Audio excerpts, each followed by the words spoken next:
నమస్తే. ఎన్నో విషయాలు మనం మన ఛానల్ ద్వారా మాట్లాడుతూ ఉన్నాం. భవిష్యత్తుకి సంబంధించి చాలా విషయాలు గతంలో కూడా మన ఛానల్‌లో ఉన్నాయి. ముఖ్యంగా ఎలక్షన్స్ మూమెంట్‌లో పివి రెడ్డి సార్ చెప్పిన ప్రతి మాట కూడా అక్షర సత్యమై నిలబడింది. ఛానల్‌లో చాలా వీడియోస్ చాలా బాగా ఆదరించారు. మనకి పీఎం గురించి చెప్పిన ఒక టాపిక్ అయితే చాలా మంచి రెస్పాన్స్ వచ్చింది. మీ అందరూ ఆదరిస్తున్నందుకు, మీ అందరి ద్వారా ఇలాంటి సహకారం అందుతున్నందుకు నిజంగా కృతజ్ఞురాలినని చెప్పొచ్చు నేను. ఇక ఈరోజు ఒక మంచి టాపిక్ మాట్లాడబోతున్నాం. భగవంతునితో ప్రత్యక్షంగా నాకు సంబంధం ఉంది. నేను భగవంతునితో మమేకమై నాకు భగవంతుడు నడిపిస్తూ ఉన్నాడు. జరగబోయేది నాకు ముందే చెప్తారు అని పివి రెడ్డి సార్ చాలా సార్లు మన ఛానల్‌లోనే చెప్పున్నారు. మరి ఇలాంటి వ్యక్తిని ఈరోజు మనం ఛానల్‌లో మాట్లాడుతూ ఉన్నాం. ఇక గుళ్ళల్లో ఈ మధ్య కాలంలో చాలా ప్రమాదాలు జరుగుతున్నాయి. దేనికి సంకేతం ఈ ప్రమాదాలు? అనుకోకుండా ఉన్నట్టుండి పండగల మూమెంట్‌లో ప్రమాదాలు జరగడం దేనికి సంకేతం? ఏం చెప్తుంది భవిష్యవాణి దానికి సంబంధించి? నాతో పాటు పివి రెడ్డి సార్ ఉన్నారు. మాట్లాడే ప్రయత్నం చేద్దాం. నమస్కారం. సార్ చాలా విషయాలు మనం మాట్లాడిన ఈ టాపిక్స్ చాలా మంచి రెస్పాన్స్ వస్తుంది. అవును. ముఖ్యంగా పీఎం గురించి మనం నరేంద్ర మోదీ గారి గురించి మాట్లాడిన టాపిక్ చాలా మంచి రెస్పాన్స్ వచ్చింది. ముందుగా మీకు దానికి స్పెషల్‌గా చెప్తున్నాను. కంగ్రాచ్యులేషన్స్. Thank you madam. ఇంకొక ముఖ్యమైన విషయం ఏమిటంటే ఎప్పుడు భగవంతుని గురించి మీరు మాట్లాడుతూ ఉంటారు. ఆయనతో ప్రత్యక్షంగా నాకు కనిపిస్తారు. ముందు జరగబోయేది నాకు చెప్తారు అని. మరి ఈ మధ్య కాలంలో దేవాలయాల్లో ఎక్కువగా ప్రమాదాలు, దేవునిపై ఎక్కువగా దూషణలు, ఇక మత మార్పిడులైతే చెప్పాల్సిన అవసరమే లేదు. చాలా వరకు మత మార్పిడులు, రకరకాల ఘర్షణలు. ఎవరి మతానికి వాళ్ళు ఓకే. గౌరవించటం వరకు ఓకే. కానీ ఇలాంటి సంఘటనలు ఎందుకు జరుగుతున్నాయి? దానివల్ల ఏం జరగబోతుంది ఫ్యూచర్?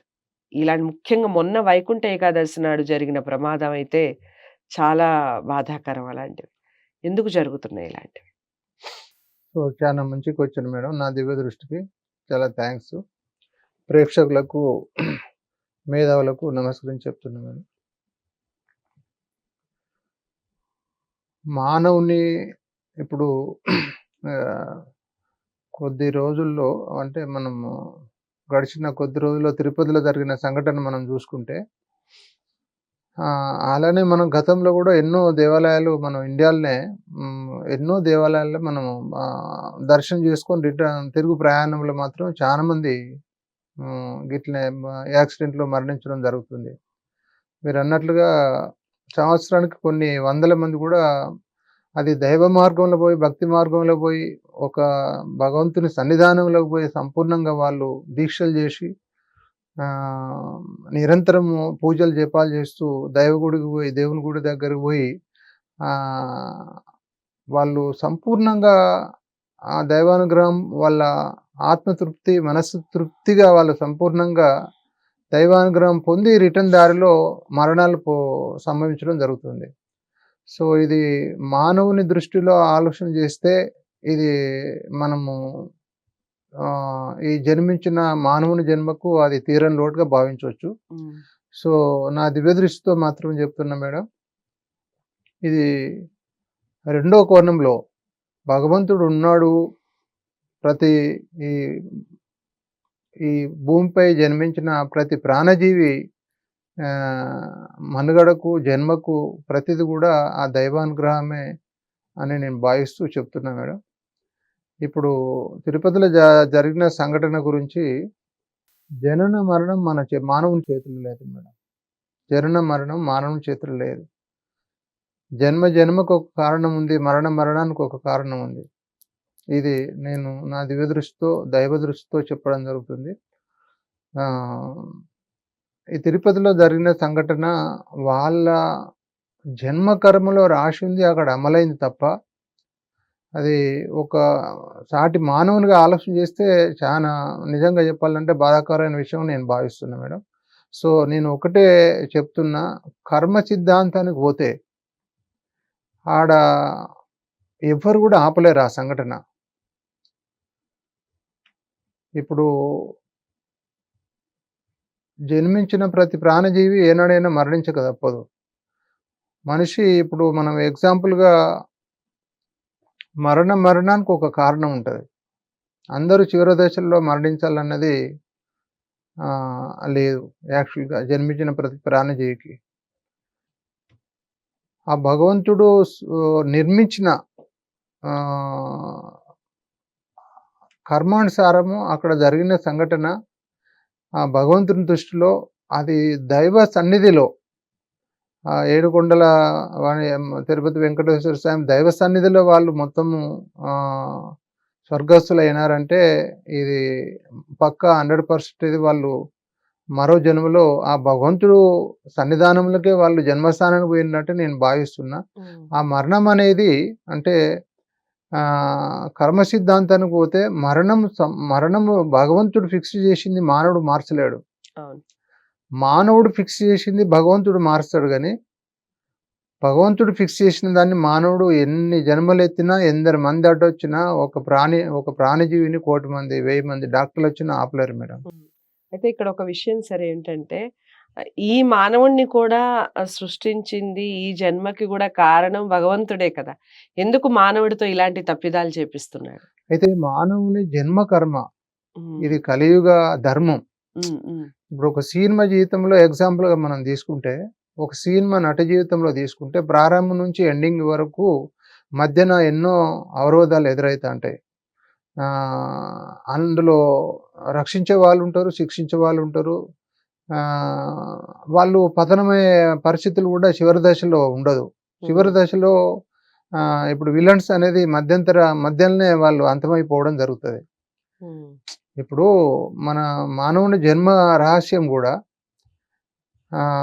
మానవుని జన్మ రహస్యము సృష్టించిన భగవంతునికి తెలుసు కానీ మన మానవుని ఒక సామాన్య మానవుని ఆలోచన చేస్తే అది మనము చాలా దుఃఖకరమైన ఆలోచనగా భావించవచ్చు. కానీ మరణానికి ఒక కారణం భగవంతుడు సృష్టించిండు.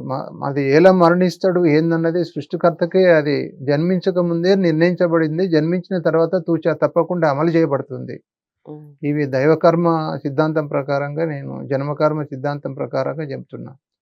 ఇప్పుడు ఏదైనా ఇప్పుడు మన నిత్య జీవితంలో మనం తీసుకుంటున్నాం అనేక ఏది మన రోగ నివారణ కొరకు మందులు మ్యానుఫ్యాక్చర్స్ అది రిలీజ్ కాకముందు date of manufacture date of expire దానిలో ఇంగ్రీడియంట్స్ దాని యాక్షన్స్ రియాక్షన్స్ అన్ని మొత్తం ముద్రించిన తర్వాతనే అది మార్కెట్లో రిలీజ్ అవుతుంది.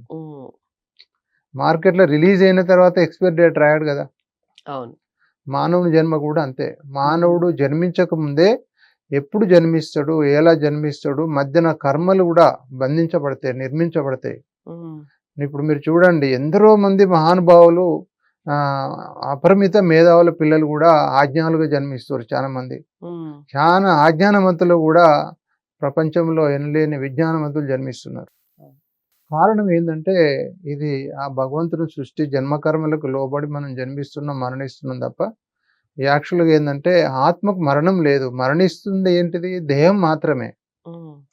ఆడ దేహమే అంతమైపోయింది. మానవునికి మరణం అన్నది లేదు. మానవుని దృష్టిలో మనకు అవపడే దేహము అవపడకుండా పోయింది. అవపడకుండా పోవడం అంటే మనము ఆత్మకు మరణం లేదు. ఆత్మే పరమాత్మని విశ్వరూపం.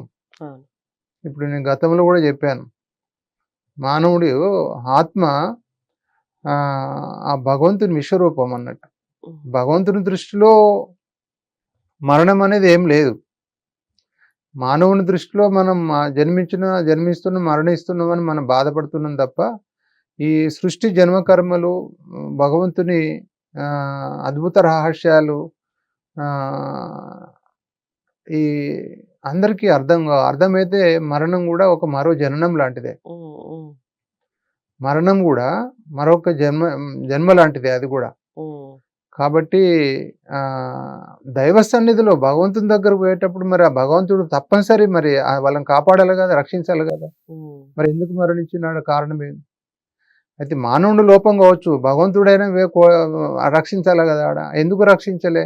తాను నిర్ణయించిన సమయాన్ని ప్రకారంగా తీసుకుపోయింది తప్ప ఆడ భగవంతుడు నిర్ణయించిన సమయము ఆ కారణము ఎట్లా మరణిస్తాడు ఏం సంగతి అన్నది ఎందరు మంది ఆపినా అది మొత్తము అక్కడ రక్షించే వాళ్ళు ఉన్నా కూడా, ఎందరు మంది మేధావులు ఉన్నా కూడా ఆ మృత్యు వెంటాడినప్పుడు ఆ క్షణాలల్లా మనకి ఏది ఏర్పడదు.